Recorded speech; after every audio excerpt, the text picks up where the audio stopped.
Mga kapuso, matindi ang bahang naranasan ng mga taga-barangay Pulonggubat sa Candaba, Pampanga at kita sa kuha ito kahapon ang pagragasa ng tubig mula sa bakod ng kanilang bahay. Umapaw raw ang ilog sa kanilang likuran hanggang leeg ang taas ng tubig na pumasok sa kanilang bahay. Nakalikas sila sa tulong ng rescue team ng Candaba at nakauwi na ng humupa ang baha. At dahil sa magdamag na pag-ulan, binaha ang ilang kalsada sa Metro Manila. Gaya ng nakikita niyong kuha sa bahagi ng o pagbaha sa bahagi ng E. Rodriguez Araneta Avenue sa Quezon City. Kuha naman ito sa Espanya Boulevard malapit sa Lacson Intersection sa Maynila. Magandang gabi po. Buong puwersang nakatutok ang GMA Integrated News sa kabi-kabilang pagbaha bunsod ng mga pag-ulang dulot ng habagat na pinalalakas ng nagdaang bagyong Egay. At ayon sa Pag-asa, dagdag pa sa magpapalakas ng habagat na patuloy na magpapaulan sa mga susunod na araw ang Typhoon Falcon na pumasok na sa Philippine Area of Responsibility kagabi. Samantala mga kapuso, silipin po natin at unahin natin ng sitwasyon kung saan hanggang dibdib ang baha sa ilang bahagi po yan ng Bulacan. At dahil pa rin yan sa mga pag-ulan na sinabayan pa ng high tide. Pahirapan ang paglikas sa ilang residente dahil pati rescue vehicles hirap makapasok. At mula sa Bulacan nakatutok live si JP Soriano. JP. Ivan, Pia, 14 na bayan sa probinsya ng Bulacan ang apektado ng pagbaha dahil sa ilang araw ng pag-uulan. Kabilang, Ivan, Pia, kung nasaan tayo ngayon dito sa May Giginto, Bulacan, kung saan nga po may kailangang i-rescue sa ilang barangay dito na abot hanggang dibdib ang tubig. At Ivan, pagpasok pa lang sa isang bahagi ng Giginto, Bulacan, lubog na sa baha ang ilang pangunahing kalsada. Pati ang rescue vehicles ng PDRMO na papunta sa isang barangay sa Giginto, pahirapan makapasok. Kaya kalaunay gumamit na sila ng rescue boats. Dito nakita namin ang mga residenteng nilulusong ang baha, kabilang ang ilang lumilikas. Maraming mga bahay at barong-barong halos abuti na ang mga dingding ng bahay. Nagkalat ang mga motorsiklo at maging ilang kotse na nakaparada at lubog na rin sa baha. Ang palengke, literal na naging wet market. May preemptive evacuation na sa barangay na isa sa pinakaapektado ng ilang araw na pag-uulan sa Bulacan. Pero maraming residente pa rin ang ayaw lumikas kahit pinasok na ng baha ang kanilang mga bahay. May ilang ding mag-iinang wala raw second floor ang nagpa-rescue at nais ilipat na sa evacuation center. So inabot din ng ilang minuto bago marating ng mga rescuer ng PDRMO yung bahay ng mag-iina na nandun sa isang bangka at sila'y dadali na sa evacuation center. Umaabot po hanggang dibdib yung level ng tubig dito sa ibang parts. At sa ibang parts nga po meron ng lagpas tao. So talagang pahirapan ang pagpunta rito at pag-rescue sa mga gustong lumikas. Sa evacuation center sa kalapit na barangay sila dinala. At ayon sa Bulacan PDRRMO, isa lang ang giginto sa 14 na bayan sa Bulacan na apektado ng pagbaha dahil sa ilang araw na pag-uulan. Kahit ang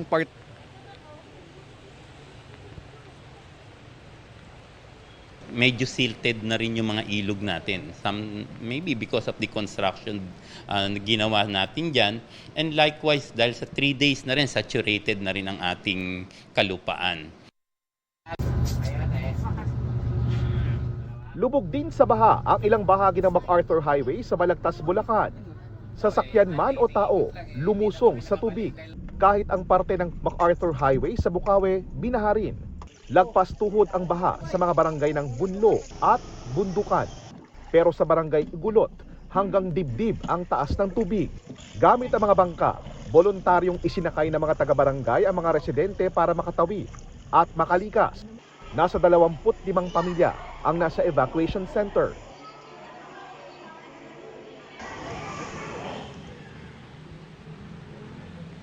At Ivan Pia, sa mga oras na ito ay nananatili nga pong baha sa malaking bahagi ng Giginto. Hindi po passable para sa mga light vehicles, kabilang na po ang mga kotse, mga motorsiklo, yung ilang bahagi ng MacArthur Highway, papunta po sa may Malolos at sa Giginto. At payo nga po ng PDRMO kung kayo po ay nakatira sa mga lugar kung saan po posibleng tumaas pa ang baha. Ngayon pag nag-uulan pa po, kayo po ay magkusa ng pumunta sa mga evacuation center. At yan muna ang latest, Ivan Pia, mula rito sa Bulacan. Ingat at maraming salamat, JP Soriano. Nakataas ang red warning ng Pag-asa sa Zambales sa ngayon. Ibig sabihin, inaasahan ng pagbaha lalo na sa flood-prone areas dahil sa malakas na ulan. At mula sa Subic, Zambales, nakatutok live si Von Aquino. Von?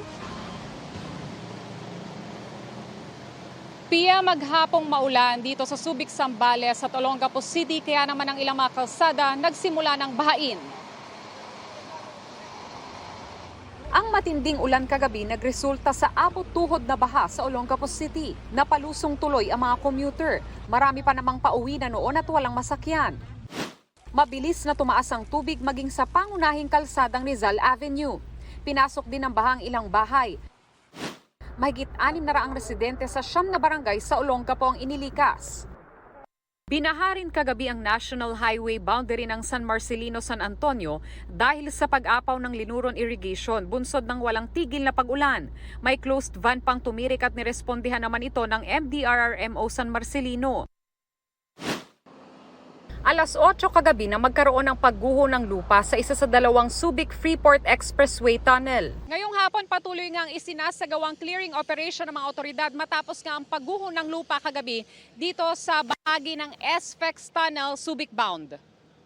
Naglagay na lang ng zipper lane sa kabilang tunnel para sa mga patungong Subic. Kailangan pong ma-open yung lane 1, lane 2 para sa mga motorista. Kasi naka-counterflow po tayo sa kabila.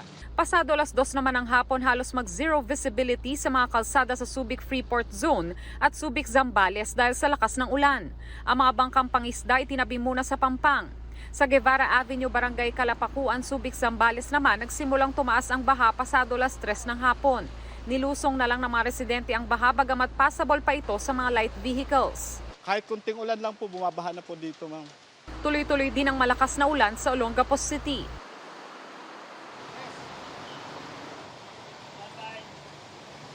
Pia, sa ngayon ay tuloy-tuloy pa rin yung malakas na ulan. Kaya naman itong Guevara Avenue na daanan din patungong Olongapo City ay baha pa rin hanggang sa ngayon. Pero passable pa rin naman ito sa mga light vehicles. Pia? Ingat kayo at maraming salamat, Von Aquino. Dahil sa mga binahang kalsada, apektado ang daloy ng trapiko sa ilang lugar sa Maynila at Quezon City. Ang mga taga Marikina naman naghanda na sakaling kailanganing lumikas pag tumaas pa ang antas ng ilog. At nakatutok live si John Consulta. John. Ivan, patuloy na nakabantay ang mga residente dito sa Marikina sa taas nga nitong Marikina River, lalo pat maya't maya ang pag-ulan. Pansamantalang isinara ang Marikina River Park kaninang umaga matapos umabot sa 14.9 meters kagabi ang taas ng tubig ng Marikina River.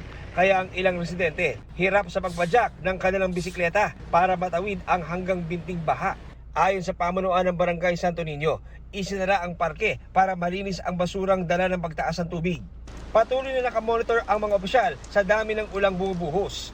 Sinusukat kasi ang aktwal na tubig na bumabagsak sa mga bundok sa Rizal na bumababa sa Marikina River. Handa rin daw ang mga residente na lumikas kung kakailanganin. Patuloy naman ang pagdating ng mga namamasyal dito sa tabi ng Marikina River kahit maulan.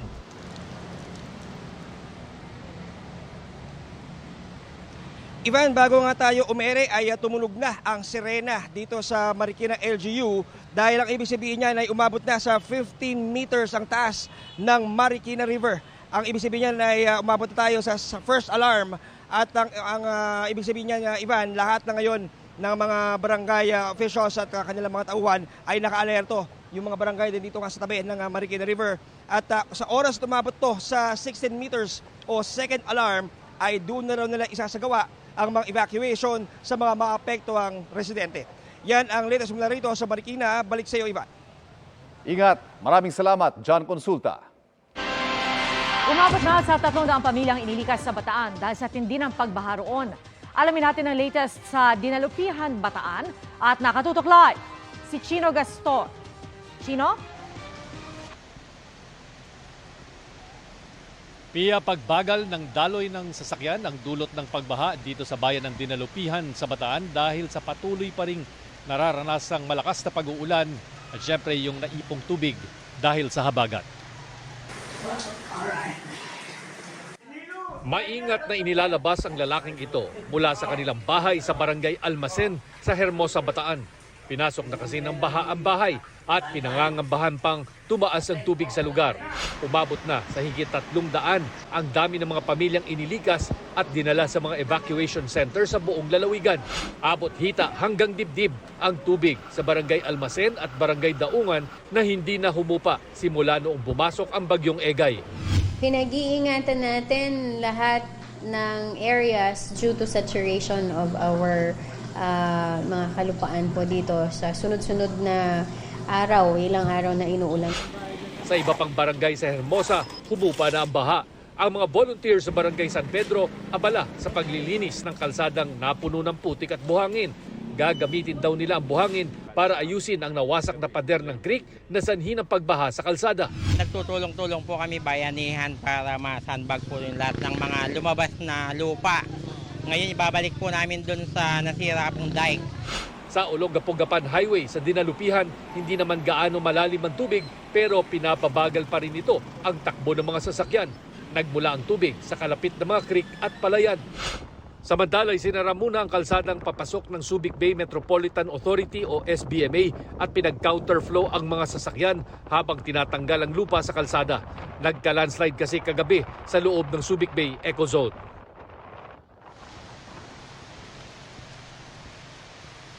Pia, katamtaman pero walang tigil na ulan ang patuloy na bumubuhos dito sa lalawigan ng Bataan. Bagamat binabantayan nga nitong ating mga otoridad itong pagtaas muli ng tubig. Wala pang idinideklarang state of calamity ang lalawigan pero posibleng magbago daw ito ayon sa PDRMO lalo't may paparating pang bagyong Falcon na posibleng magdala pa ng malalakas na pag-ulan dito sa lalawigan. Pia. Chino, ingat at nakikita namin unti-unting lumalakas ang pagbuhos ng ulan. Maraming salamat sa iyo, Chino Gaston.